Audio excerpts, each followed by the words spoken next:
பிரதமர் திரு நரேந்திர மோடி புதிய நாடாளுமன்ற கட்டிடத்திற்கான அடிக்கல் நாட்டினார். 16,921 சதுர மீட்டர் பரப்பளவில் இந்த கட்டிடம் பல சிறப்பு அம்சங்களுடன் பிரம்மாண்டமாக அமைய உள்ளது. நாடாளுமன்றத்தில் தற்போது உள்ள எம்பிக்களின் எண்ணிக்கை மக்கள் தொகை அதிகரிப்புக்கு ஏற்ப குறைந்தபட்சம் 2 மடங்காக அதிகரிக்க வேண்டும் என்று அரசியல் நிபுணர்கள் வலியுறுத்தி வருகின்றனர். இதற்கான ஆய்வுப் பணிகளில் பிரதமர் நரேந்திர மோடி அவர்களின் தலைமையிலான பாஜக அரசு ஈடுபட்டுள்ளது. இந்நிலையில் தற்போது உள்ள பாராளுமன்ற கட்டிடம் இட நெருக்கடி உள்ளதாலும், குறிப்பாக பாராளுமன்ற கூட்டுக்கூட்டம் நடத்த வசதி இல்லை என்றும், பழமையான இந்த கட்டிடத்தில் அடிக்கடி பழுது ஏற்படுவதாகவும் கூறப்படுகின்றது.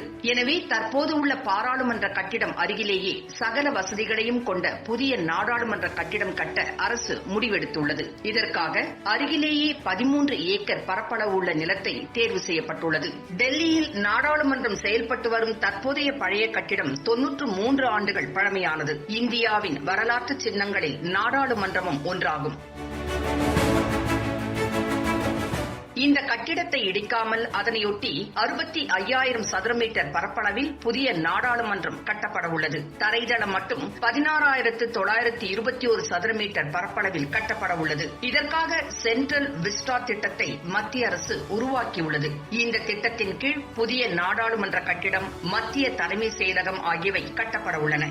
இந்த புதிய நாடாளுமன்ற கட்டிடத்தில் 900 முதல் 1200 எம்பிக்கள் வரை அமரலாம். புதிய நாடாளுமன்றம் கட்டும் திட்டத்தின் மதிப்பு ரூபாய் 971 கோடியாகும். 21 மாதங்களில், அதாவது 2022ஆம் ஆண்டு ஆகஸ்ட் மாதத்திற்குள் 75வது சுதந்திர தினம் கொண்டாடுவதற்குள் கட்டி முடிக்க திட்டமிடப்பட்டுள்ளது. முக்கோண வடிவத்தில் 42 மீட்டர் உயரம் கொண்ட புதிய கட்டிடத்தில் தரைத்தளம் மற்றும் 3 தளங்கள் கட்டப்படும். புதிய நாடாளுமன்ற கட்டிடத்தில் அகலமான, சௌகரியமான, பரந்த இருக்கைகளில் எம்பிக்கள் அமர வழிவகை செய்யப்படும். அதாவது ஒவ்வொரு எம்பிக்கள் இருக்கை இடையில் 60 சென்டிமீட்டர் இடைவெளி இருக்கும் என்றும் தகவல்கள் வெளியாகியுள்ளன.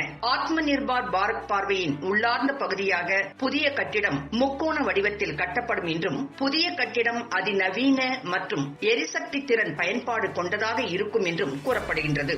மேலும் அதிக பாதுகாப்பு வசதிகளுடன் அமைய உள்ளது என்றும், லோக்சபா தற்போது உள்ள அளவை விட 3 மடங்கு இருக்கும், ராஜ்யசபா கணிசமான அளவில் பெரியதாக இருக்கும் என்றும் கூறப்படுகின்றது.